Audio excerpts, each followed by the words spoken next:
उत्तराखंड की 4 धाम यात्रा, जहां हर कोई जाना चाहता है। केदारनाथ, बद्रीनाथ, गंगोत्री और यमुनोत्री जाना चाहता है। यह यात्रा साल में सिर्फ 6 महीने चलती है, क्योंकि ये उत्तराखंड के चारों धाम सर्दियों में बर्फ से ढके रहते हैं। और हर साल की तरह इस साल भी वह समय आने वाला है जब चारों धामों के पवित्र कपाट श्रद्धालुओं के लिए खोल दिए जाएंगे। इन चारों धामों के कपाट खोलने की भी तिथि क्लियर हो चुकी है। उत्तराखंड यात्रा पर जाने के लिए ऑनलाइन की रजिस्ट्रेशन प्रक्रिया शुरू हो चुकी है। 4 धाम जाने के लिए यात्री इतने उत्सुक हैं कि रिकॉर्ड तोड़ रजिस्ट्रेशन करा लिए गए हैं। आज तक लगभग 7 लाख रजिस्ट्रेशन से ज़्यादा हो चुके हैं। अगर आप 2025 में 4 धाम यात्रा करना चाहते हैं तो ये वीडियो स्पेशल आप सभी के लिए है। इस वीडियो में हम छोटी बड़ी सभी जानकारी देंगे। 4 धाम की यात्रा कहाँ से शुरू होती है और कहाँ पर ख़त्म हो जाती है, और आपको यात्रा कैसे करनी चाहिए, बाई बस, बाई ट्रेन या फिर अपनी पर्सनल बाइक से, या फिर आप टूर पैकेज लेकर कर सकते हैं। यात्रा में आपको कितना समय लगेगा और यात्रा करने का सबसे अच्छा तरीका भी हम आपको बताएंगे। क्योंकि 4 धामों का मानसून अत्यधिक खराब ही रहता है, तो यहाँ पर प्राकृतिक आपदाएं भी बहुत आती रहती हैं। दोस्तों, इस वीडियो में हम आपको बहुत सारी जानकारी देंगे कि आपको कितना पैदल चलना होगा, घोड़ा, खच्चर से, पालकी, हेलीकॉप्टर की पूरी जानकारी भी देंगे। और रुकने खाने की क्या क्या व्यवस्था मिलेगी ये भी हम आपको इस वीडियो में बताएंगे। और आपको 4 धाम यात्रा करने के लिए कितना खर्चा होगा वो भी हम आपको बताएंगे। इस साल अगर आप टूर पैकेज लेना चाहते हैं तो वो आपको इस साल कितने पैसों में मिलने वाला है, तो ये वीडियो आपके लिए बहुत बहुत महत्वपूर्ण है। तो प्लीज़ चैनल को सब्सक्राइब करिए। अब हम चलते हैं यात्रा की ओर। उत्तराखंड की 4 धाम यात्रा तो ये हरिद्वार और ऋषिकेश से शुरू होती है और यहीं पर आकर ख़त्म हो जाती है। अगर आप इस बार यात्रा जाना चाहते हैं तो आपको सबसे पहले हरिद्वार या ऋषिकेश पहुंचना होगा। आप हरिद्वार और ऋषिकेश तीनों माध्यम से जा सकते हैं। आप फ्लाइट से भी जा सकते हैं, ट्रेन से भी जा सकते हैं और बाई रोड से भी जा सकते हैं। दोस्तों, बात करते हैं ट्रेन की, तो हरिद्वार का रेलवे स्टेशन बहुत बड़ा स्टेशन है जो कि भारत के सभी शहरों से जुड़ा हुआ है।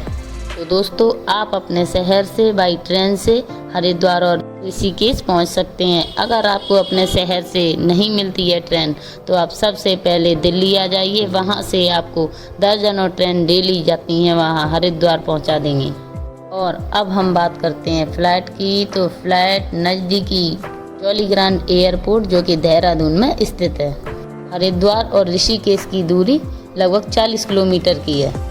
आप अपने शहर से डायरेक्ट फ़्लाइट लीजिए और आप पहुंच जाइए जॉलीग्रांट देहरादून। एयरपोर्ट से बाहर आपको प्राइवेट टैक्सी मिल जाएंगी जिसके द्वारा आप हरिद्वार और ऋषिकेश पहुंच जाएंगे। चलिए अब बात करते हैं तीसरे माध्यम की, वो है आपका बाई रोड। अगर आप कहीं से भी हरिद्वार या ऋषिकेश आना चाहते हैं तो वहां से आपको कई सारी ट्रेवल बसें मिल जाएंगी, वो भी आपको ऑनलाइन बुकिंग कर सकते हैं।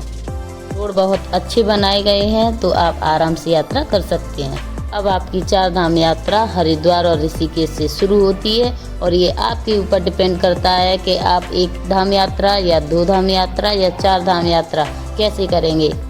टूर पैकेज से करना चाहते हैं या फिर आप बाई बस से करना चाहते हैं या फिर अपनी पर्सनल कार या बाइक से करना चाहते हैं।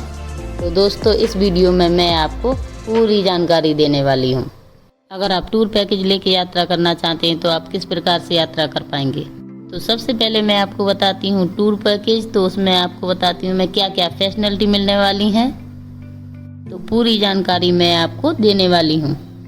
तो दोस्तों, अगर आप पहली बार 4 धाम यात्रा जा रहे हैं, आपको बिल्कुल भी जानकारी नहीं है कि कहाँ रुकना होगा, कहाँ पर खाना पीना होगा और किस प्रकार से हम यात्रा पर जाने वाले हैं।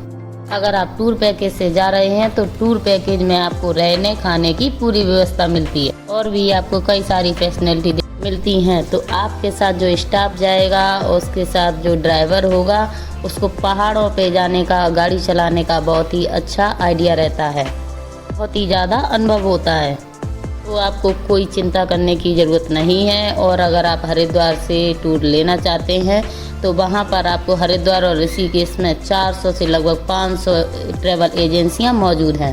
ये एजेंसियाँ आपको 4 धाम यात्रा कराती हैं, तो आप कहीं से भी टूर पैकेज ले सकते हैं। 4 धाम यात्रा पर जाने के लिए सबसे पहले रजिस्ट्रेशन होना बहुत ही ज़रूरी है। तो आप बिना रजिस्ट्रेशन के 2025 में यात्रा नहीं कर सकते हैं। अगर आपके पास ऑनलाइन रजिस्ट्रेशन नहीं है तो हरिद्वार और ऋषिकेश में कई सारे ऑफलाइन रजिस्ट्रेशन बने हुए हैं, तो आप वहां पर रजिस्ट्रेशन करा लें। उसके बाद आगे की यात्रा शुरू करें।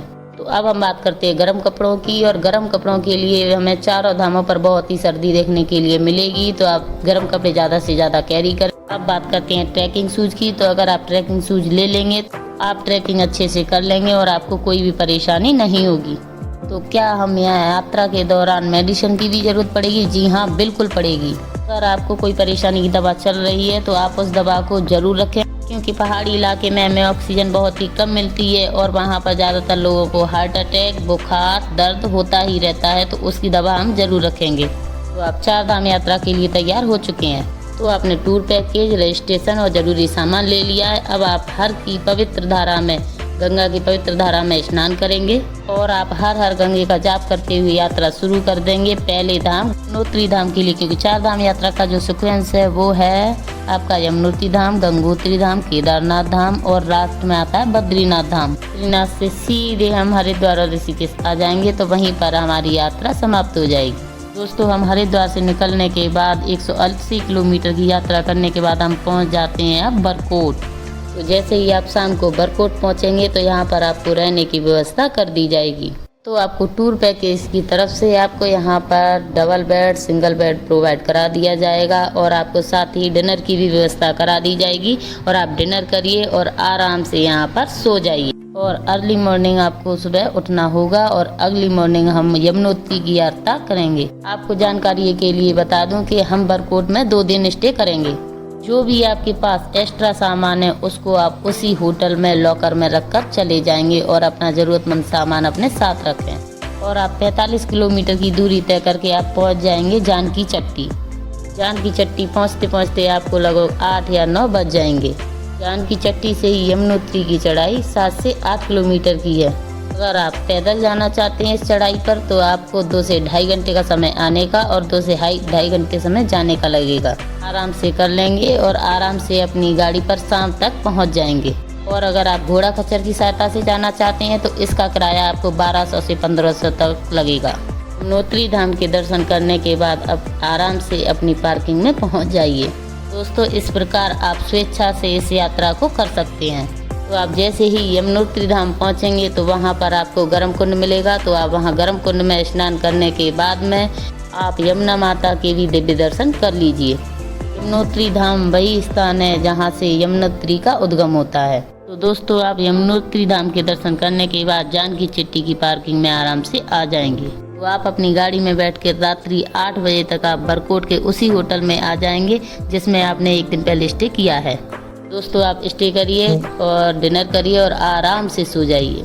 और आप सुबह जल्दी उठकर अपना पूरा सामान पैक करके गाड़ी में रख लीजिए।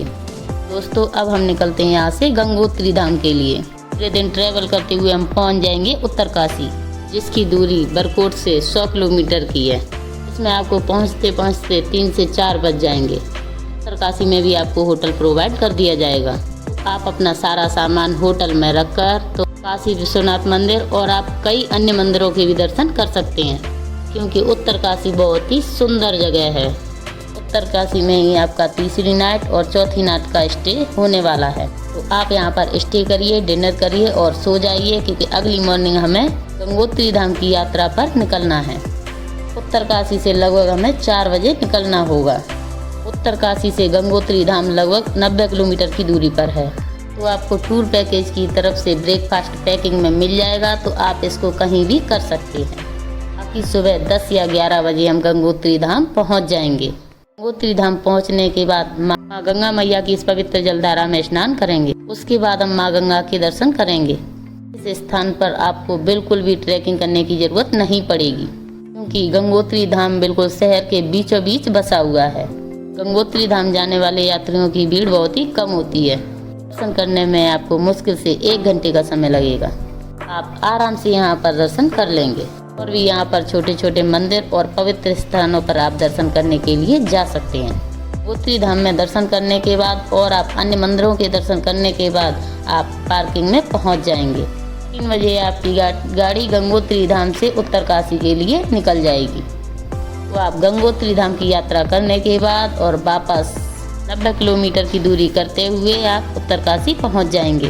आपको होटल में पहुंचते पहुंचते रात हो जाएगी। ऐसे में आप डिनर करिए और आराम से सो जाइए और आप 5वें दिन सुबह केदारनाथ धाम की यात्रा के लिए निकल जाइए। आप अपना सारा सामान गाड़ी में पैक करके रखने के बाद आप केदारनाथ की यात्रा के लिए निकल जाएंगे।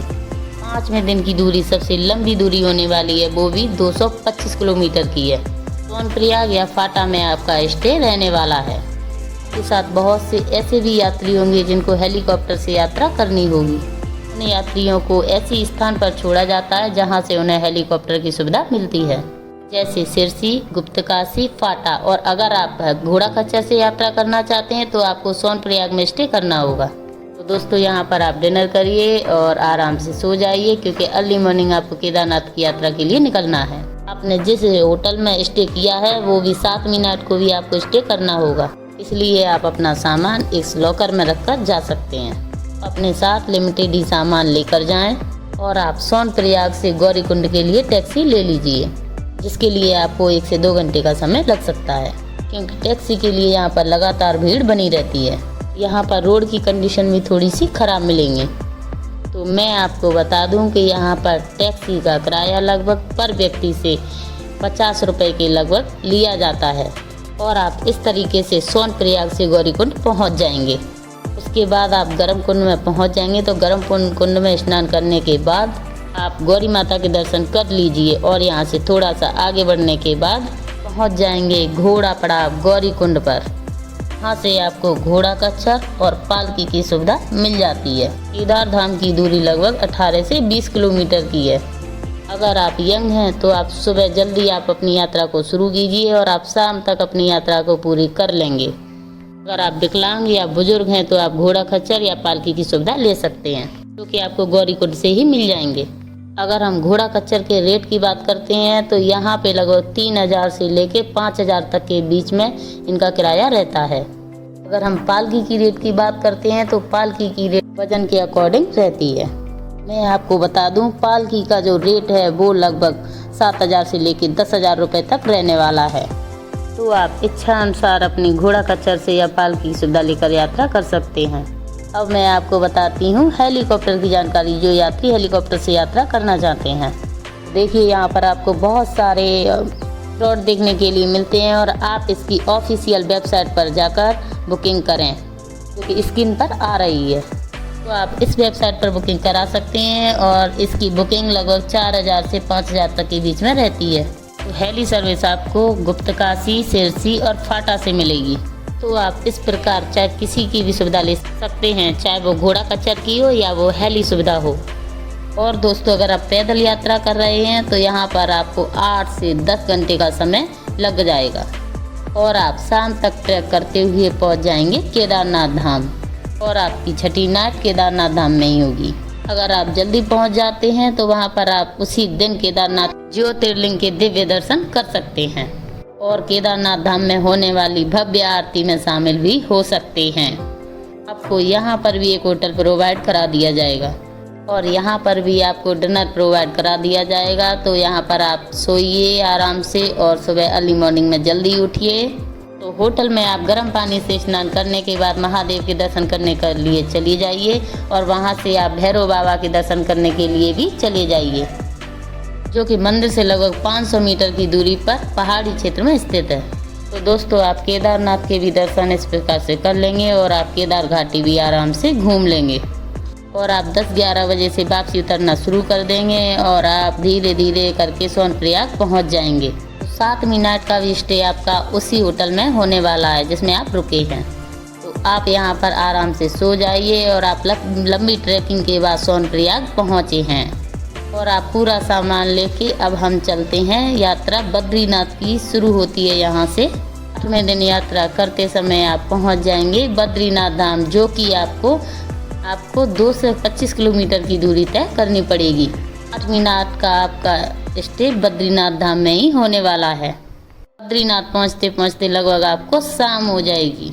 होटल में आप अपना सामान रखिए, नहाइए धोइए, फिर आप निकल जाइए बद्रीनाथ धाम के दर्शन करने के लिए, जो कि बद्रीनाथ धाम के जो दर्शन हैं वो भी रात्रि के 8, 9-10 बजे तक होते रहते हैं।